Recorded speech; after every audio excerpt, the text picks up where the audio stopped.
بسم الله الرحمن الرحيم الحمد لله رب العالمين وبه نستعين على أمور الدنيا والدين رب اشرح لي صدري ويسر لي أمري واحلل عقدة من لساني يفقهوا قولي سبحانك لا علم لنا إلا ما علمتنا إنك أنت العليم الحكيم اللهم صل على سيدنا محمد وعلى آله وصحبه وبارك وسلم السلام عليكم ورحمة الله تعالى وبركاته. Alhamdulillah, apa khabar semua? Mudah-mudahan semuanya sihat, sentiasa dalam lindungan dan rahmat Allah Subhanahu Wa Taala. InsyaAllah, sebelum saya mulai kuliah kita pada malam ini, marilah sama-sama terlebih dahulu kita membaca surah Al-Fatihah, memohon rahmat daripada Allah Subhanahu Wa Taala, dan juga kita hadiahkan kepada junjungan besar kita Nabi Muhammad sallallahu alaihi wasallam, sekalian keluarga, para sahabat, juga para pengikut-pengikutnya. Al-Fatihah. A'udzu billahi minasyaitonir rajim. Bismillahirrahmanirrahim. Alhamdulillahirabbil alamin, arrahmanir rahim, maliki yaumiddin. Iyyaka na'budu wa iyyaka nasta'in. Ihdinas siratal mustaqim. Siratal ladzina an'amta 'alaihim ghairil maghdubi 'alaihim waladdallin. Amin. InsyaAllah tuan-tuan dan puan-puan yang dirahmati Allah, hari ini kita sambung berkenaan dengan kaitan pahala puasa dan juga malam Lailatul Qadar. InsyaAllah kita cuba baca, kalau tak habis kita akan sambung pada minggu hadapan. Okey, pada muka surat 204 berkenaan dengan pahala puasa dan malam Lailatul Qadar. Yang pertama sekali kita akan sentuh berkenaan dengan bab menggandakan pahala puasa. Mungkin ramai daripada kita pernah ataupun mungkin terdengar ataupun membaca kitab atau buku di mana di antara pintu-pintu syurga disebut satu pintu yang dijanjikan oleh Allah Subhanahu Wa Taala kepada hamba-hambanya, iaitu pintu Ar-Rayyan. Kita biasa dengar pintu Ar-Rayyan, antara pintu syurga, pintu Ar-Rayyan. Yang mana pintu ini tidak akan dimasuki melainkan bagi hanya orang-orang yang berpuasa saja, orang-orang Islam yang berpuasa sahaja.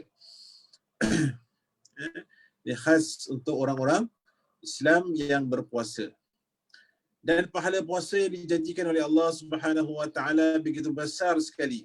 Hanya Allah Subhanahu Wa Taala sahaja yang mengetahui berat timbangan dan darjatnya puasa seseorang. Kerana ianya dikhususkan oleh Allah Subhanahu Wa Taala kepada hamba-Nya yang rajin berpuasa, yang berpuasa, yang melaksanakan ibadah puasa. Kerana keistimewaannya berbeza sama sekali dengan ibadah-ibadah yang lain. Dan daripada itulah pahalanya agak berbeza dengan ibadah yang lain. Ini boleh kita baca daripada hadis qudsi. Hadis qudsi yang diriwayatkan oleh Imam Muslim dalam bab fadilat berpuasa, ataupun fadlus siyam, yang mana kata Allah Subhanahu Wa Taala dalam bab puasa ni, dalam hadis qudsi, as-sawmu li wa ana ajri bihi. Puasa adalah untukku dan aku, yakni Allah sendiri, akan membalas sebaik-baiknya. Maknanya kalau kita benar-benar berpuasa semata-mata kerana Allah Subhanahu Wa Taala, maka Allah berhak memberi pahala puasa itu seberapa banyak yang Allah inginkan kepada hamba-Nya yang berpuasa. Itu pasal puasa kita tidak boleh main-main. Kita tidak boleh puasa bukan kerana Allah Subhanahu Wa Taala, bukan puasa kerana kita hendak kalau puasa Ramadan kerana kita hendak sambut Syawal. Jadi kena terapkan dalam diri anak-anak, kita berpuasa bukan kerana nak raya, tapi puasa kerana semata-mata kerana Allah Subhanahu Wa Taala. Ini perintah Allah Subhanahu Wa Taala. Jadi kena betulkan niat kita puasa kerana ataupun untuk Allah Subhanahu Wa Taala, maka Allah akan memberi ganjaran yang setimpal bagi orang-orang yang berpuasa. Jadi apa yang ingin diketengahkan dalam bab kali ini ialah bagaimana kita hendak menggandakan pahala puasa kita, terutama dalam puasa bulan Ramadan. puasa-puasa sunat yang lain juga akan disentuh. Tapi kita fokus dulu pada bulan Ramadan ini. Kerana bulan Ramadan ialah puasa yang wajib dilaksanakan oleh umat Islam. Dan dia termasuk dalam rukun Islam. Jadi kita tidak boleh tinggalkan puasa bulan Ramadan tanpa sebab-sebab tertentu.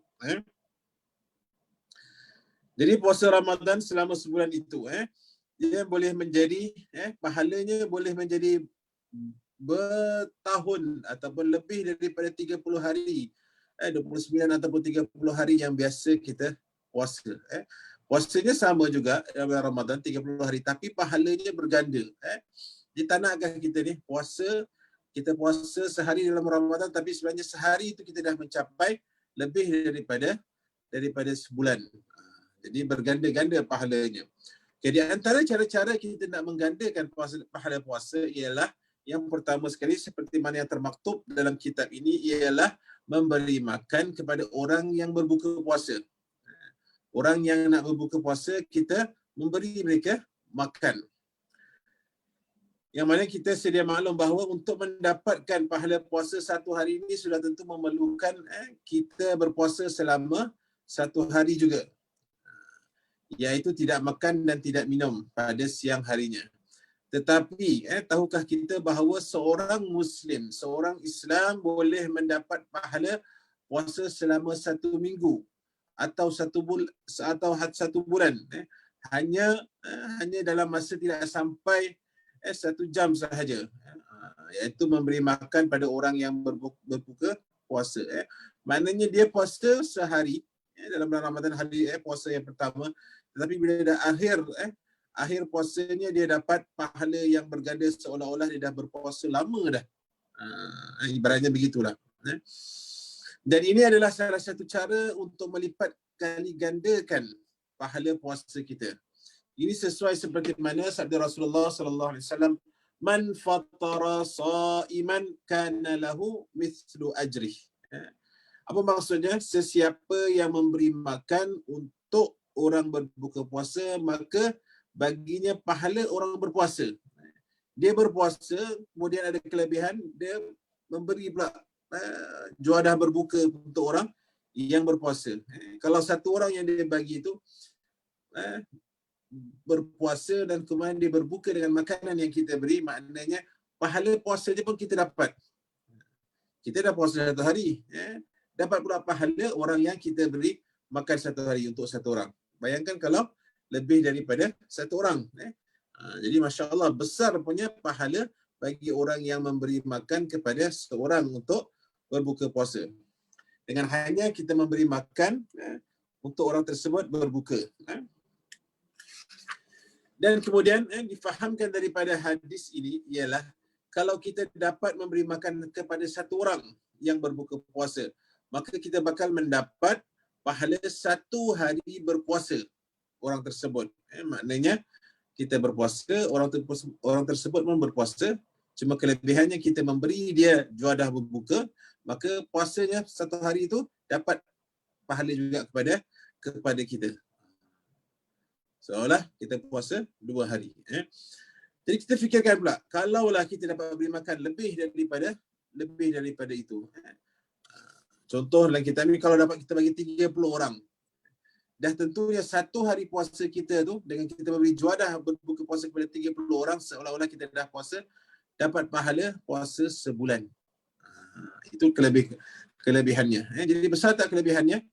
Jadi kita kira-kira memanglah teramat besar. Baru 1 hari puasa je kita dah dapat beri 30 orang makan, jadi kita dapat pahala hampir lebih sebulan. Sebulan sehari. Sebulan sehari kita dapat pahalanya. Bahkan ada pendapat yang mengatakan bahawa termasuk pengertian hadis tadi ialah mereka yang memberi makanan ringan. Dan tidak semestinya juadah berbuka puasa yang besar. Tidak semestinya nasi ambeng, nasi biryani. Apa saja bentuk makanan yang dapat kita berikan untuk orang berbuka puasa, kita dapat pahalanya. Tak kira lah, contoh kat sini dia beri buah-buahan sebagai contoh. Kita just belikan buah rambutan ke, buah kurma pun boleh. Maknanya untuk orang berbuka puasa pada hari tersebut, pada bulan Ramadan, kita dapat pahala yang besar. Bermakna hanya dengan memberi makanan seperti buah-buahan ataupun kuih-muih sahaja akan kita mendapat pahala yang seperti mana orang tersebut orang berpuasa berbuka dengannya. Jadi di sini penulis mendatangkan contoh di beberapa negara Timur Tengah. Mungkin kerana penulis ni lama duduk dekat negara Timur Tengah, maka banyaklah pengalaman beliau. Yang mana ada beberapa biro ataupun maktab dakwah ataupun mungkin persatuan Islam bagi orang-orang asing.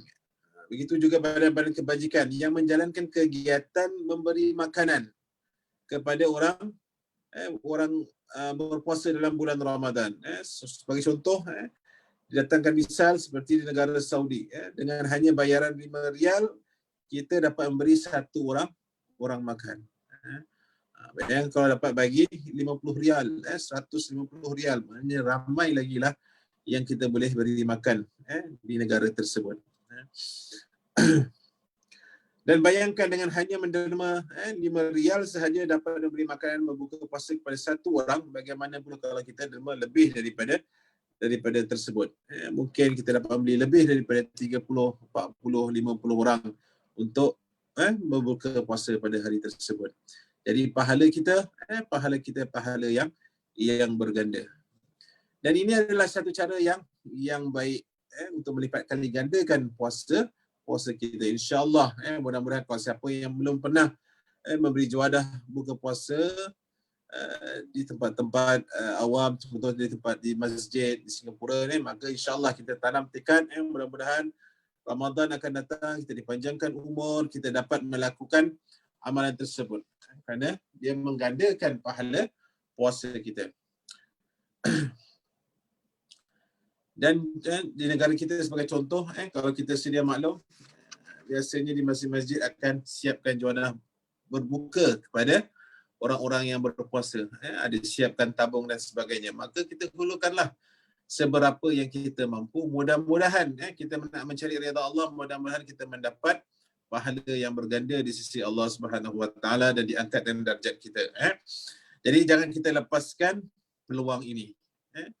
Kejar mana-mana masjid lah, tak kira lah masjid Mawaddah ke, masjid Islah ke, mana-mana masjid lah di Singapura ni, kalau ada menyediakan tabung untuk orang juadah puasa, kita derma hulurkanlah seberapa yang kita mampu. Kita rebutlah. Kadang-kadang masjid ada letak papan tanda kan yang menunjukkan okey juadah berbuka ataupun satu hari bulan Ramadan ada memerlukan beberapa pembelanjaan, beberapa ratus atau ribu pembelanjaan untuk orang yang juadah puasa, juadah berbuka, untuk derma-derma yang lain, maka kita hulurkanlah seikhlasnya. Mudah-mudahan dengan derma kita yang ikhlas walaupun sedikit mendapat ganjaran besar di sisi Allah Subhanahu Wa Taala. Dan ini ialah kerana pahala puasa yang dijanjikan oleh Allah Subhanahu Wa Taala di hari akhirat kelak amat istimewa sekali. Seperti mana hadis yang disebut tadi kan, puasa itu untukku dan aku akan memberi ganjaran, membalas ganjaran dengan sebaik-baik ganjaran.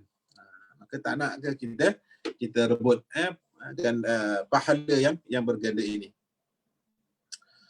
Begitu juga para sukarelawan di masjid.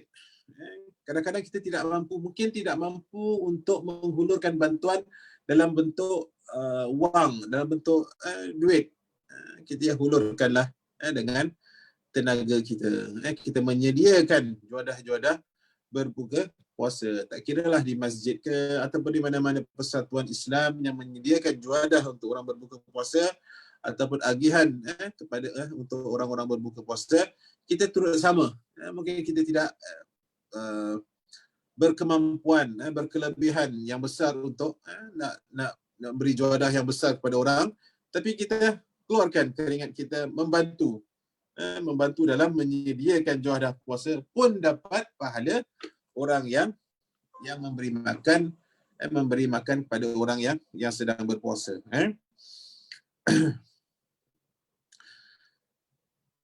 Rasulullah sallallahu alaihi wasallam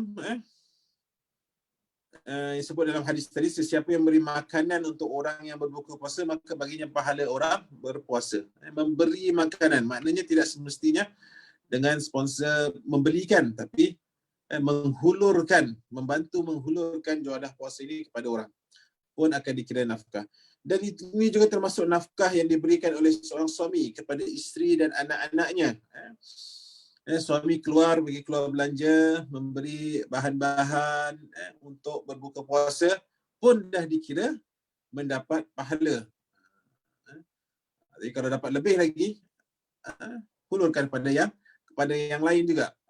Tapi kalau suami itu, kalau mungkin dia tak mampu nak keluarkan untuk yang lain, untuk isteri dan anak-anaknya, pembelanjaan dapur yang dikeluarkan dalam bulan puasa untuk menyediakan juadah puasa, juadah berbuka, maka dia pun akan dapat pahala yang setimpal ataupun pahala seperti memberi orang berbuka puasa, memberi anak isteri. Kemudian tidak terhenti begitu sahaja. Suami dah belikan bahan-bahannya, isteri pula masak di rumah, menyiapkan juadah puasa untuk juadah berbuka untuk ahli keluarga, pun dikira memberi makanan kepada orang yang sedang berpuasa. Maka itu pun dikira sebagai orang yang mendapat pahala berganda daripada amalan menyediakan juadah berbuka. Jadi jangan kita ambil enteng ataupun ringanlah benda ni, kerana benda ni dapat menggandakan pahala kita. Sama juga macam kita bekerja atas usaha kita dapat lebih bila kita usahanya lebih. Maka begitulah untuk puasa ni, kita pun kena usaha lebih untuk pastikan puasa kita ni diganda-gandakan pahalanya. Sebab kata janganlah kita ni ambil sambil lewa bulan puasa ni rasa lemah aja, nak siapkan buka puasa pun rasa lemah saja. Tapi kalau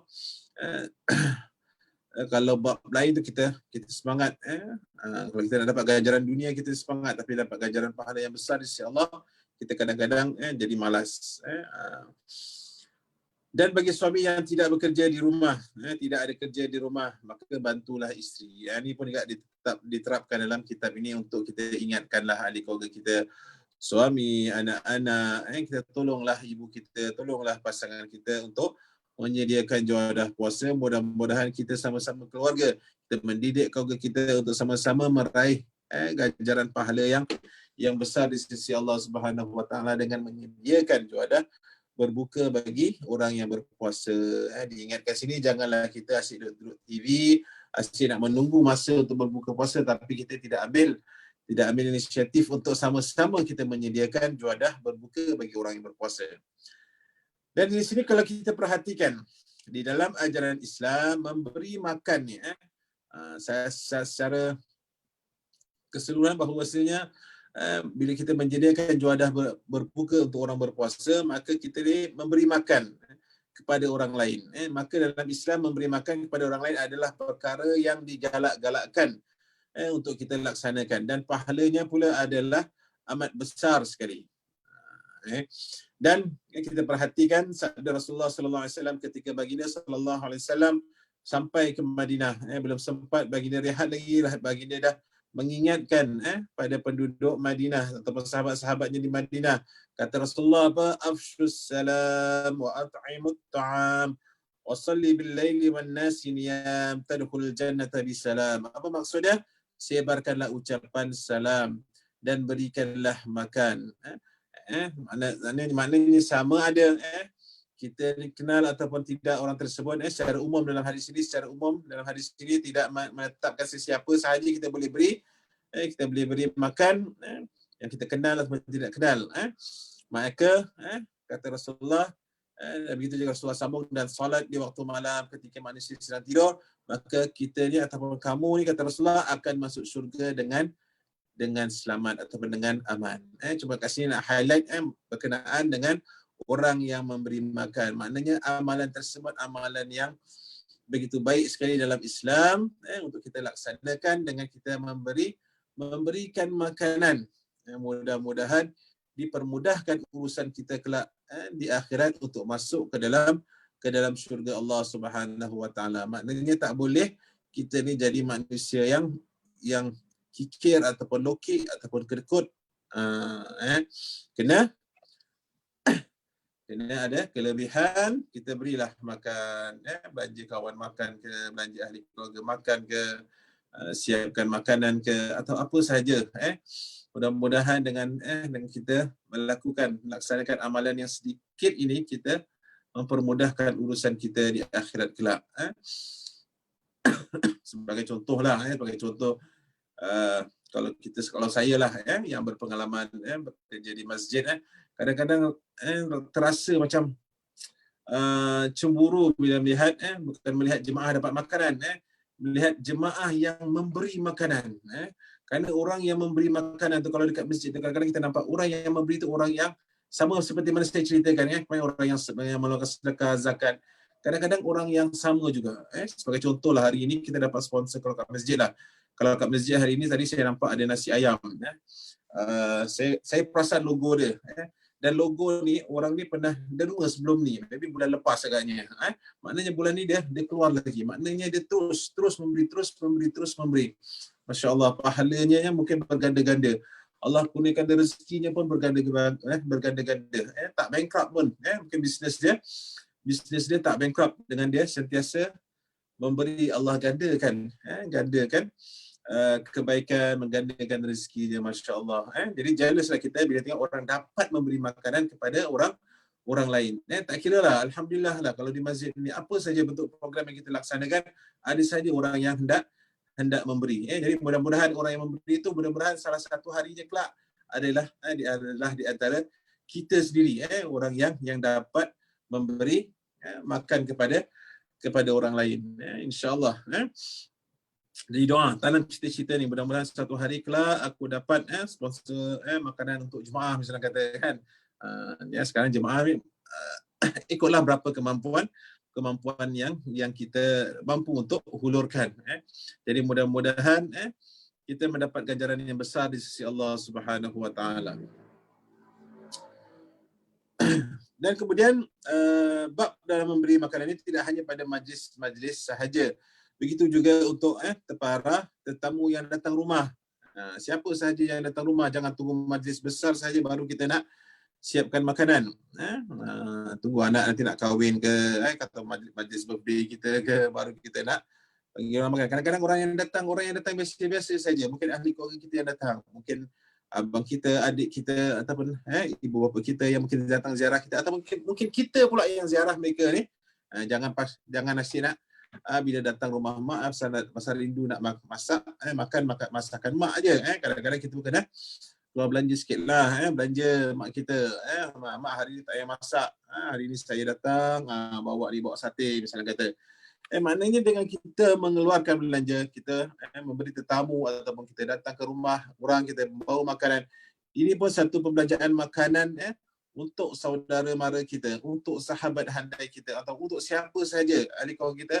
Dengan dalam masa yang sama kita dapat mengeratkan lagi ukhuwah persaudaraan Islam sesama kita. Dan semua ini insya-Allah termasuk di dalam suruhan ataupun perintah ataupun galakan Rasulullah sallallahu alaihi wasallam untuk kita ni memberi makanan. Jadi perkara ini bukannya yang sia-sia, insya-Allah ada ganjarannya di sisi Allah Subhanahu wa taala bila mana kita keluarkan ni ikhlas mata-mata nak mencari redha Allah Subhanahu wa taala. Jadi daripada sini fahamlah kita betapa besarnya pahala memberi makanan kepada orang yang berbuka puasa, sebagaimana yang diterangkan dahulu. Begitu juga dalam bab memberi makanan. Dia tak semestinya tunggu bulan puasa saja. Maknanya bila-bila masa saja dalam memberi makanan. Tapi kalau bulan puasa, Masya Allah, pahalanya mungkin akan jadi lebih daripada itu. Jadi kita usahakanlah untuk kita dapat memberi makanan kepada orang lain. Kalau tidak dalam bulan biasa ni, mungkin kita dapat khususnya bulan Ramadan ni, nanti kita berusahalah, kita kumpullah duit kita untuk dapat kita keluarkan sedekah, dapat kita hulurkan makanan kepada para saim ataupun orang-orang yang yang berpuasa untuk kita beri juadah berbuka kepada mereka. Jadi tuan-tuan dan puan-puan yang dirahmati Allah, pastikan kita dapat, kalau kita belum pernah, mudah-mudahan puasa akan datang, dipanjangkan umur, kita berjumpa bulan Ramadan, kita tingkatkan usaha kita untuk memberi, bukan hanya menerima, tapi sesekali kita kena menjadi orang yang memberi dan seterusnya terus memberi. Itu kelebihan bagi orang yang berpuasa dalam bulan Ramadan, untuk memberi juadah kepada untuk orang berbuka puasa. Kemudian yang seterusnya pada muka surat yang ke-210, itu yang pertama. Yang pertama tadi, cara kita nak menggandakan pahala puasa kita ialah dengan memberi makan kepada orang yang berpuasa, memberi juadah berbuka.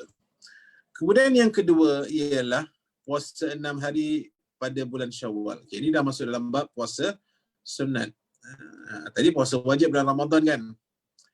Kita berbuka, kita beri juadah, kita dapat pahala seperti mana orang itu berpuasa. Kalau lebihlah pahala kita. Kemudian selesai bulan Ramadan, ada satu puasa yang disebut sebagai puasa 6. Puasa 6 ini pada hari ataupun pada bulan Syawal. Jom kita baca. Tahukah anda bahawa dengan melaksanakan ibadah puasa 6, iaitu 6 hari pada bulan Syawal selepas bulan berpuasa pada bulan Ramadan, pahalanya seperti berpuasa setahun. Ini mungkin kita dah biasa dengar. Bagi orang yang tak biasa dengar, mungkin kita boleh ceritakan.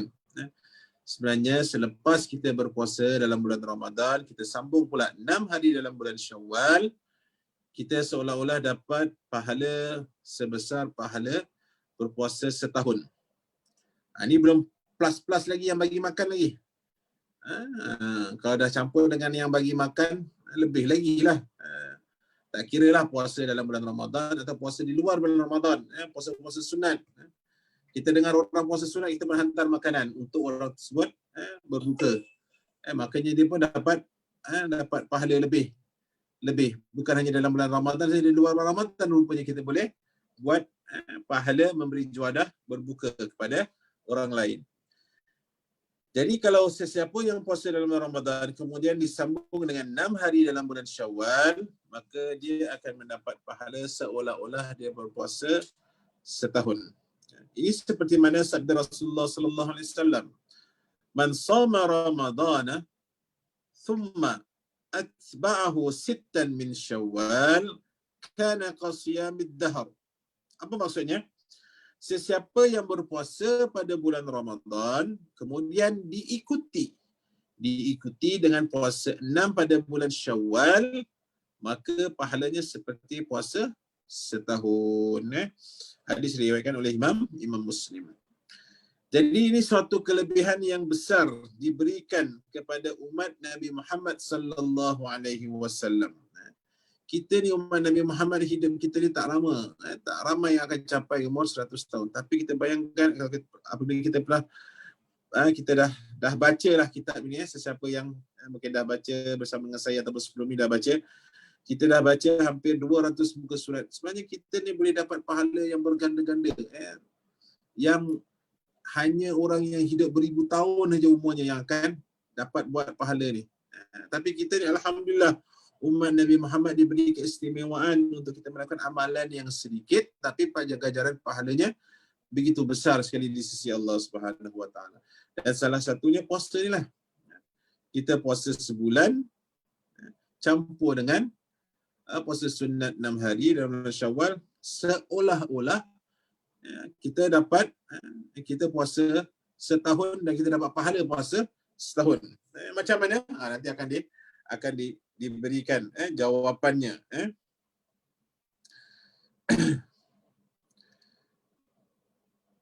Seperti mana saya katakan tadi, ada persoalan yang macam mana ni kira-kira ni boleh dapat setahun ni puasa ni. Sedangkan kita baru puasa sebulan plus dengan 6 hari, baru 36 hari. Macam mana boleh dapat setahun pula pahalanya? Kalau kita lihat pada muka surat seterusnya, pada muka surat 211, penulis di sini menunjukkan kiraan puasa. Yang mana setiap satu pahala kebaikan, seperti mana kita ketahui, setiap satu pahala kebaikan akan digandakan oleh Allah Subhanahu Wa Taala sebanyak 10 pahala. Betul tak? Kita dah pernah baca kan? Sebagaimana diterangkan dalam bab yang sebelum ini. Setiap satu amalan kebaikan akan digandakan dengan 10 kebaikan. Kalau kita buat dosa, satu je dosa dah. Tapi kalau kebaikan kita lakukan, maknanya digandakan dengan 10. Maknanya satu hari kita puasa, belum plus apa-apa lagi, kita dah dikira dapat 10 ganjaran baik daripada puasa kita. Maknanya ibaratnya kita puasa 10 hari. Jadi bayangkan tuan-tuan, kalau 30 hari kita puasa, maknanya kalau kali 10 kebaikan, maknanya dah 300 hari ataupun 300 kali ganda Allah berikan pahala kepada orang yang berpuasa. Kalau ikut kiraan hari, dah 300 hari. Dicampur dengan 6 hari dalam bulan Syawal, maknanya 6 kali 10 kebaikan, maknanya dah 60 kali ganda, maknanya 60 hari. Maknanya 360 itu dah hampir ataupun dah setahun dah, ikut kalender Islam dah setahun kita berpuasa melakukan kebaikan. Jadi tak nakkah kita untuk usaha lebih sikit lagi dalam bulan Syawal, kita rebut pahala 6 hari ini, jadi kita dapat pahala seolah-olah kita berpuasa setahun. Pahala setahun. Puasanya 30 hari plus 6 hari dalam bulan Syawal. Pahalanya setahun kita seperti kita berpuasa. Jadi tak nakkah kita rebut peluang ini. Jadi kalau orang itu hidupnya lebih daripada 50 tahun, ataupun contoh kat sini penulis katakan kalau orang itu hidup 70 tahun, dah ditolak dengan umur akil balighnya, letaklah 55 tahun dia berpuasa. Kalau diikuti dengan puasa 6, maka dia telah berpuasa hampir 55 tahun pahalanya. Walaupun memang setahun tu sebulan dia puasa campur dengan 6 hari Syawal. Puasa 36 hari je, tapi pahalanya dapat setahun. Kalau dia hidup 50 tahun lah pahalanya dalam ibadah puasanya dilaksanakan dengan sempurna, dengan baik, maka dapat pahalanya 50 tahun. Ini belum lagi plus berkenaan dengan yang memberi makan lagi. Masya Allah. Besarnya pahala yang Allah kurniakan kepada orang yang menjaga ibadah puasanya. Disiplin, melakukan amalan-amalan yang baik, tidak hanya meninggalkan makan dan minum, tapi tinggalkan perkara-perkara yang boleh merosakkan pahala puasanya. Maka dia jaga dengan baik, insya-Allah pahala puasanya akan berganda-ganda. Dia puasa sebulan tapi seolah-olah dia lebih daripada setahun pahala yang akan diraih bagi orang yang menjaga puasanya dengan baik dan mengamalkan perkara-perkara yang baik. Itu yang kedua. Jadi ingat, yang pertama ialah memberi makan, dapat pahala lebih puasa kita. Dan kedua, kemudian diikuti dengan puasa sunat 6 hari dalam bulan Syawal. Maka dia pun akan digandakan lagi pahalanya. Okey, kemudian yang seterusnya, puasa 3 hari pada tiap-tiap bulan hijrah. Ini kata orang puasa hari putih. Kata Rasulullah sallallahu alaihi wasallam, "Man shama min kulli syahrin salasati ayyam, fadzalika siyamud dahr." فأنزل الله عز وجل تصديق ذلك في كتابه من جاء بالحسنة فله 10 أمثالها اليوم ب10 أيام. Apa maksudnya? Sesiapa yang berpuasa 3 hari pada setiap bulan hijrah, maka itu adalah puasa setahun. Lalu Allah Subhanahu wa taala menurunkan ayat membenarkan yang demikian itu dengan firman-Nya, sesiapa yang mendatangkan satu kebaikan, maka baginya 10 pahala seperti itu. Satu hari seperti pahala 10 10 hari. Jadi puasa 3 hari yang dimaksudkan ini ialah yang dilakukan pada hari-hari putih ataupun disebut sebagai ayyamul baid, iaitu hari yang ke-13, 14 dan juga 15. Maknanya di pertengahan bulan Hijrah, kita berpuasalah pada hari yang ke-13, 14, 15. Dan dinamakan hari-hari putih kerana pada malamnya bulan adalah penuh. Jadi cubalah lihat. Sekarang ni bulan apa ni? Bulan Islam. Jadi kita lihat. Kalau tarikhnya jatuh 13, 14, 15, kita lihat bulan. Bulan akan penuh pada hari tersebut. Jadi kita pun berpuasa sunat pada hari tersebut. Boleh. Ni bukannya wajib sunat, tapi ganjarannya besar. Satu hari kita puasa dapat 10 digandingkan 10 kebaikan. Bayangkan 3 hari maknanya kita dapat 30 kebaikan. Ni lainlah, tak campur yang tadi kan. Tadi dah dapat pahala puasa 6, puasa bulan Ramadan, beri orang makan. Maknanya ni digandakan lagi bagi orang yang selesa untuk mengamalkan ibadah puasa ni selain daripada bulan Ramadan, bolehlah amalkan puasa ayyamul bayd, puasa hari putih atau hari 13, 14 dan 15 dalam bulan Hijrah. Walau bagaimanapun tidak disyaratkan semestinya pada hari-hari itu sahaja. Cuma yang afdal, yang terbaik adalah pada pertengahan setiap bulan Hijrah. Kerana banyak lagi puasa-puasa sunat yang lain. Puasa Isnin Khamis, puasa Nabi Daud, ada puasa lat hari. Maknanya kita lakukan mana yang kita termampu.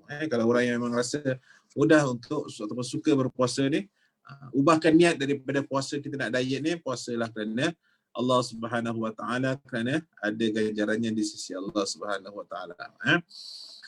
Jadi bagi sesiapa yang dapat berpuasa 3 hari ini, sama ada pada tiap-tiap pertengahan bulan Hijrah atau pada bila-bila hari dalam setiap bulan Hijrah sehingga setahun, maka ianya insya-Allah akan mendapat pahala puasa setahun.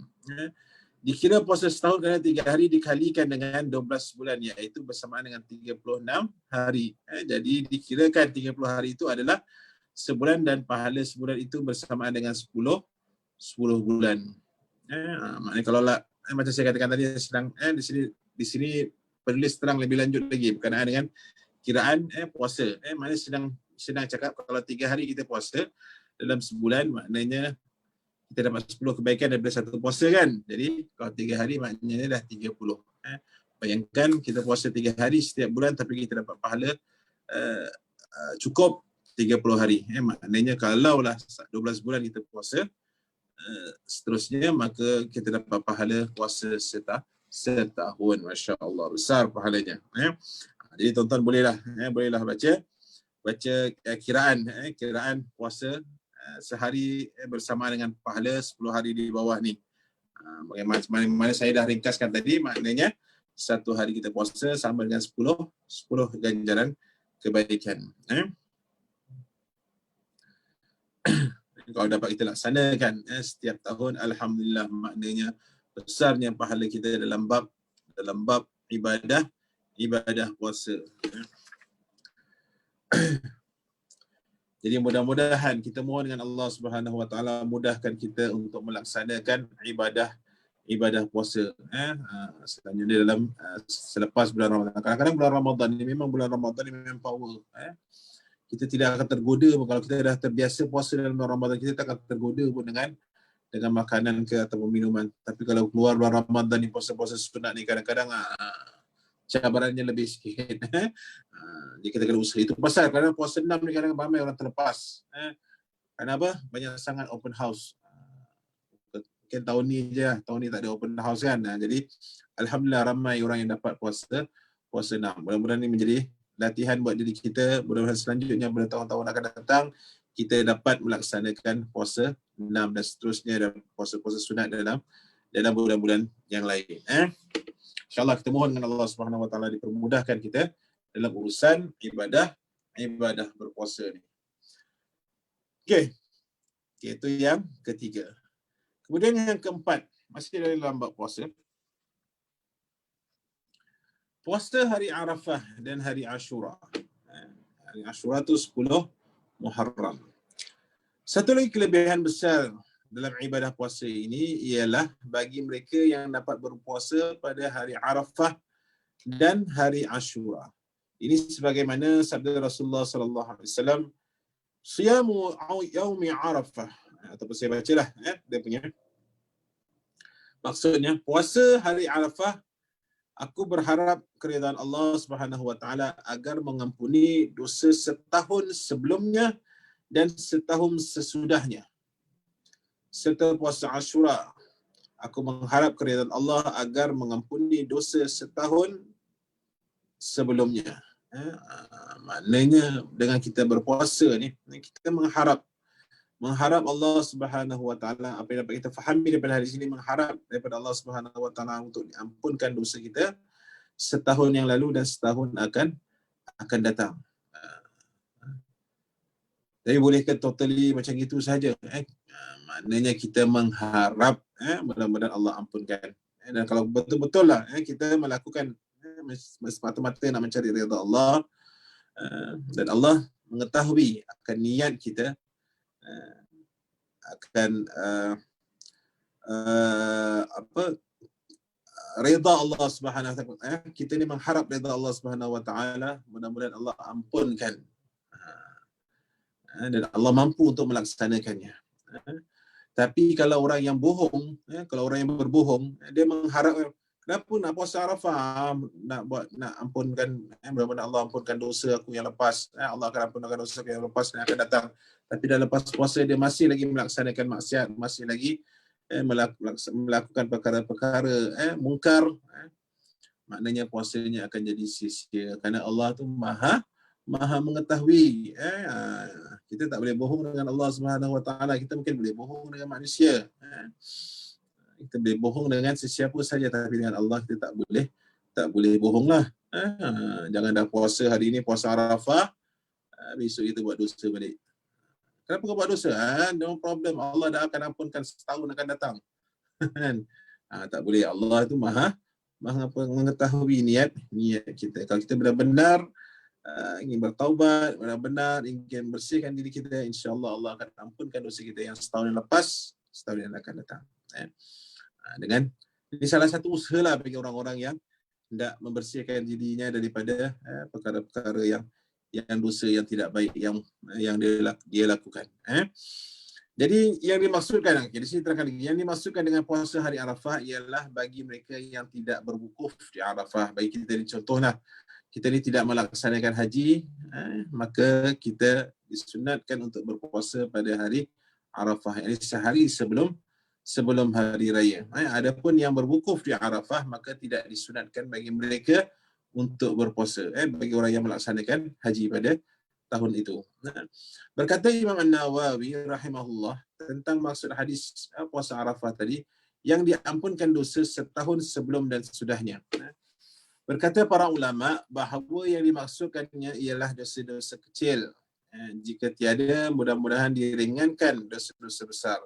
Jika tiada, diangkat darjatnya. Mana siapa yang ada dosa kecil, Allah ampunkan. Kalau ada dosa besar, mudah-mudahan Allah ringankan dosa-dosa tersebut. Dan kita dah benar-benar bertaubat dan tidak mengulangi dosa-dosa yang besar, mudah-mudahan diampunkan terus dan diangkat darjat kita di sisi Allah Subhanahu wa taala. Jadi ini bukannya suka-suka main-main. Kita berpuasa, kita ingat Allah dah ampunkan dosa kita yang lepas, kemudian yang akan datang pun kita confident Allah dah ampunkan, kita pun buat dosa. Tak boleh.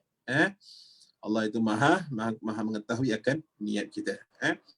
Dan perlulah diingatkan di sini bahawa apa yang dimaksudkan oleh Imam Nawawi di sini bukanlah bermakna dosa-dosa besar itu tidak boleh terhapus. Tetapi para ulama telah mensyaratkan bahawa dosa-dosa besar itu boleh terhapus dengan 3 syarat. Dosa-dosa besar ni apa yang kita fahami ialah contoh dosa syirik kepada Allah Subhanahu wa taala. Jadi hendak bersihkan dosa-dosa besar ni, yang pertama mestilah melafazkan taubat. Dia benar-benar bertaubat kepada Allah Subhanahu Wa Taala tentang kesilapan dia yang dahulu. Mungkin melakukan perkara ataupun dosa-dosa yang mendapat kemurkaan daripada Allah Subhanahu Wa Taala. Contohnya syirik lah, contohnya syirik ke atau murtad ke sebelum tu kan. Mudah-mudahan Allah ampunkan. Tapi dengan syarat dia kena benar-benar bertaubat kepada Allah Subhanahu Wa Taala. Tak boleh buat main-main. Kemudian dia mesti menyesal tentang kesalahan yang telah dilakukan. Jangan dibangga-banggakan pula. Dulu aku ni buat begini begitu, kita ceritakan dengan penuh bangga. Dengan penuh bangga kita melakukan kemungkaran, melakukan perkara-perkara yang Allah larang. Tak, kita terus menyesal. Menyesal dengan apa yang kita lakukan dahulu dan kita tidak mengulanginya. Dan kemudian yang ketiga, berazam. Ini seperti yang saya katakan tadi, berazam untuk tidak mahu mengulangi lagi kesalahan ataupun dosa-dosa yang lepas yang dia lakukan. Macam saya katakan, kita mungkin boleh bohong dengan manusia, tapi ingat, kita tidak boleh bohong dengan Allah Subhanahu Wa Taala. Allah Maha mengetahui. Jadi mudah-mudahan amalan puasa kita ni mudah-mudahan mendapat pengampunan daripada Allah Subhanahu Wa Taala. Maka barulah tepat dengan ganjaran pahala bagi orang yang melaksanakan puasa hari Arafah. Jadi mudah-mudahan tak adalah dosa-dosa besar yang kita lakukan. Mungkin ada dosa-dosa yang kecil yang kita sengaja atau tidak sengaja lakukan. Mudah-mudahan Allah ampunkan yang lalu dan yang akan datang. Ingat, yang akan datang pun kira yang tak sengaja. Kalau yang sengaja-sengaja memang kita tahu dah dosa ni, tapi kita tetap atau mesti nak buat, maka Allah tahulah niat kita ni bahawa kita tidak ikhlas untuk mencari redha Allah Subhanahu Wa Taala dengan amalan berpuasa sunat Arafah. Di sini terangkan lagi, adapun jika dosa besar itu dilakukan ada berkaitan dengan hak orang lain, seperti mencuri atau mendapat rezeki dengan cara menipu, sebagaimana yang banyak berlaku sekarang ini, rasuah ke, pecah amanah ke, maka hendaklah orang tersebut memulangkan kembali apa yang dicuri, apa yang dia tipu kepada pemiliknya. Dia orang yang benar-benar nak bertaubat, maka dia kena cari orang-orang yang mungkin dia pernah selewengkan duit ke atau apa, dia kena pulangkan balik. Kena cari, kena usahalah, kena ada usaha dalam nak menebus dosanya. Adapun jika dosanya kerana menyebarkan berita bohong dan fitnah sehingga menyebabkan kehilangan nama baik dan maruah orang lain, maka hendaklah diterangkan kepada ramai bahawa fitnah yang disebarkan itu adalah dusta belaka. Kena buat permohonan maaf, cari orang tersebut, aku maafkanlah aku dah memfitnahkan kau, dah buatkan nama engkau tercalar dan merasa malu dan sebagainya. Kita kena minta maaf lah dengan orang yang kita pernah lakukan keburukan dan kejahatan. Ini adalah perlu sebelum kita akan menjadi muflis. Kita pernah baca kan hadis berkenaan dengan orang muflis. Mungkin dosanya dengan Allah Subhanahu Wa Taala dah terampun, kerana dia dah bertaubat. Tapi takut-takut dengan dosa kita ni dengan orang sekeliling kita. Kita akan menjadi muflis, kehilangan pahala-pahala kita di akhirat kelak, sebagaimana disifatkan oleh Rasulullah Sallallahu Alaihi Wasallam. Perkara ini akan dijelaskan lebih lanjut pada tajuk bagaimana memelihara pahala supaya tidak hilang di akhirat. Cuma kalau saya ringkaskan, ialah keadaan orang di akhirat apabila dia banyak sangat melakukan dosa terhadap orang lain tapi dia tidak pernah minta ampun. Takut-takut kelak kita akan tukar ganti pahala dengan dosa, dengan orang yang pernah kita buat salah. Dah habis semua. Kerana kehidupan kita di dunia ni banyak sangat memfitnahkan orang, takut-takut di akhirat kelak habis semua pahala kita diberikan kepada orang yang kita fitnah. Dah tak ada dosa, kita pula mengaut, dah tak ada pahala, kita pula mengaut dosa daripada orang-orang yang pernah kita fitnahkan. Jadi itu yang akhirnya jadi orang yang bankrupt ataupun orang yang muflis di akhirat. Jadi jaga-jagalah. Mudah-mudahan kita tak tergolong dalam golongan orang-orang yang yang muflis di hadapan Allah Subhanahu wa taala. Bayangkan tuan-tuan dan puan-puan, bagaimana kita di hadapan Allah Subhanahu wa taala kelak bila pahala kita, pahala dan dosa kita ditukar ganti dengan orang yang pernah kita sakiti, dengan orang yang pernah kita fitnah, dengan orang yang pernah kita zalimi, yang akhirnya kita akan menjadi muflis dan bankrupt kelak. Macam mana nak masuk syurga? Pahala dah tak ada dah. Jadi kita kena hati-hatilah. Kalau kita pernah buat dosa orang lain, kita minta maaf. Selalu minta maaf dengan orang. Saya doakan, minta orang doa kebaikan untuk kita. Kita doakan orang juga kebaikan. Mudah-mudahan terampun dosa-dosa kita. Jadi di sana ada dua golongan yang tersalah dalam mentafsirkan hadis kelebihan berpuasa hari Arafah dan Ashura. Okey, di sini nak terangkan tentang dua golongan yang tersalah. Golongan pertama menganggap bahawa dengan berpuasa hari Arafah akan mendapat keampunan segala dosa-dosanya dan dosa-dosa setahun yang akan datang. Lalu menggambarkan bahawa dengan berbuat dosa besar lagi sudah tidak mengapa kerana menganggap dosanya telah diampunkan oleh Allah Subhanahu wa taala setahun yang akan datang. Ini tanggapan golongan yang salah. Seperti mana saya katakan, dia anggap bahawa saja dah settle lah. Bila mana dah puasa Arafah dah settle teruslah. Tak juga. Kalau dosa kita dengan Allah, dosa-dosa yang kecil, insya-Allah Allah ampunkan. Dosa-dosa kita yang besar, tadi dah diingatkan, mesti ada syarat-syarat bertaubat kepada Allah Subhanahu wa taala. Taubat tidak diceritakan diulang balik dosa-dosanya dan kemudian tidak akan mengulanginya, berazam tidak akan mengulanginya. Jadi syarat-syarat bertaubat. Maknanya tak bolehlah salahlah kalau kita rasa macam dah puasa Arafah ni dah settle lah. So tahun depan buat salah lagi, insya-Allah Allah akan ampunkan. Tak. Begitu juga dosa-dosa kita dengan orang lain. Kena minta maaf, minta pengampunan. Dan golongan kedua menganggap hadis ini seperti tiada erti kerana hanya dosa-dosa kecil sahaja yang diampunkan. Lalu tidak mahu melaksanakan puasa hari Arafah dan Ashura ataupun melakukan puasa Arafah, tetapi di dalam hati ingin berbuat banyak lagi dosa-dosa kecil kerana kononnya sudah diampunkan oleh Allah Subhanahu Wa Taala setahun yang akan datang. Maknanya dia rasakan macam no problem lah, lepas ni buat aja dosa kecil, mudah-mudahan confirm lah.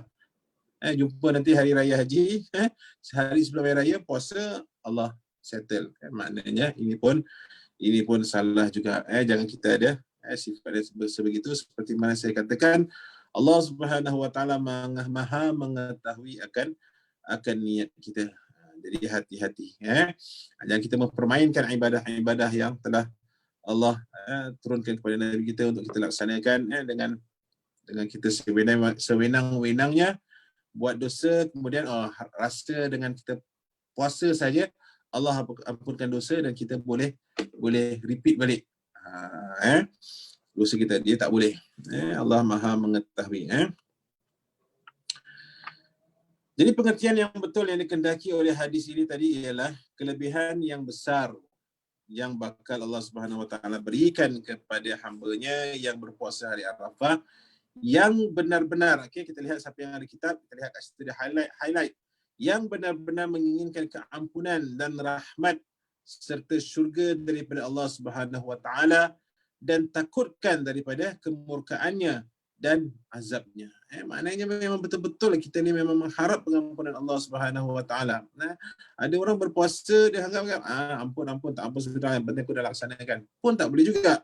Maknanya kita benar-benar yakin dan mengharap Allah Subhanahu Wa Taala akan mengampunkan dosa kita yang lalu, dan mudah-mudahan Allah pelihara bukannya saja lepas ni boleh buat dosa, tak. Allah pelihara kita daripada melakukan perkara-perkara ataupun mengulangi dosa-dosa kita yang lalu.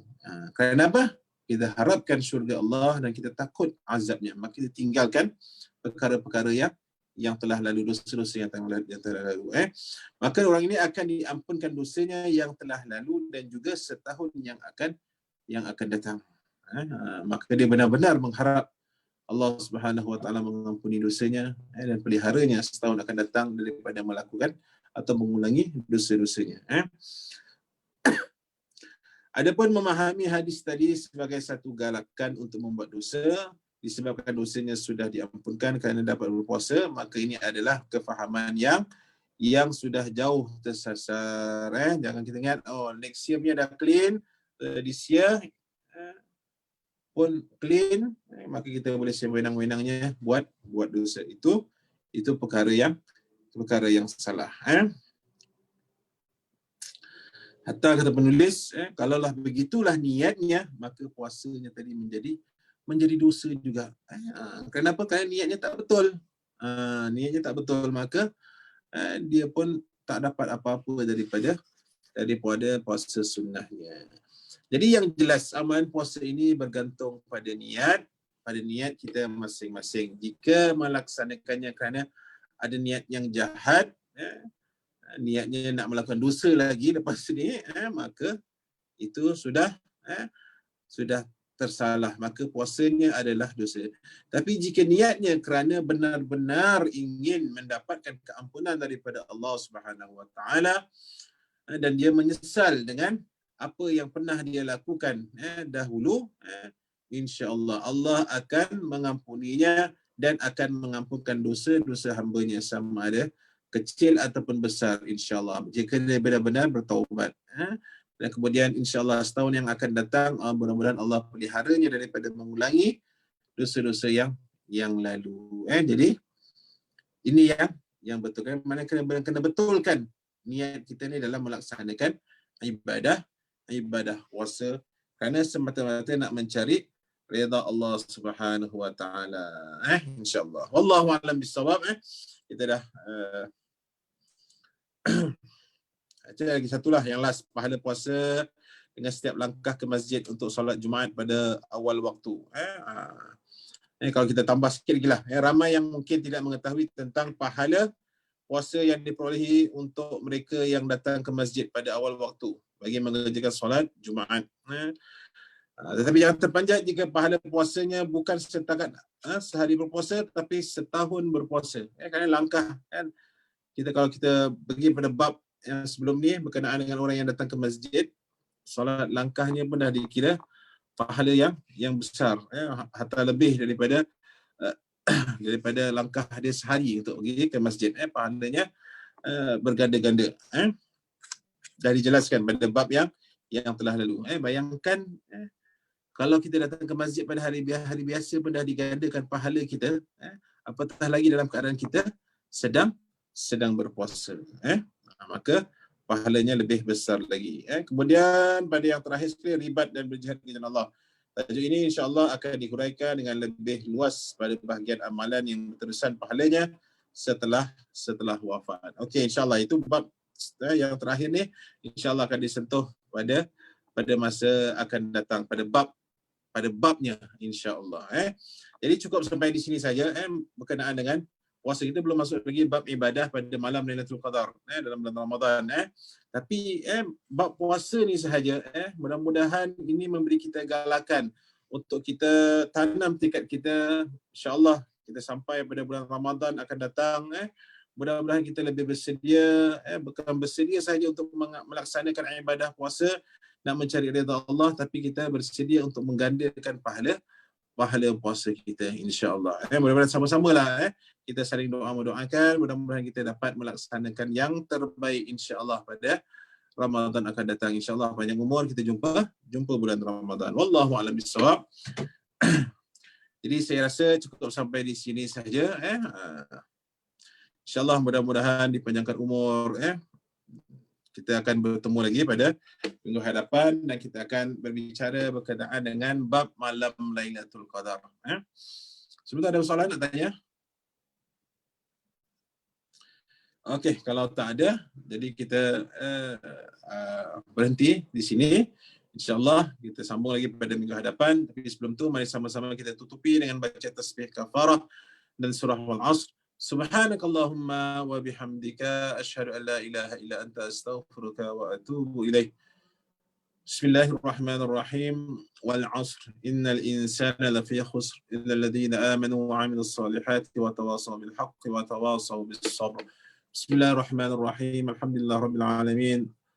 اللهم صل على سيدنا محمد وعلى ال سيدنا محمد. اللهم انا نسالك علما نافعا ورزقا حلالا طيبا وعملا متقبلا.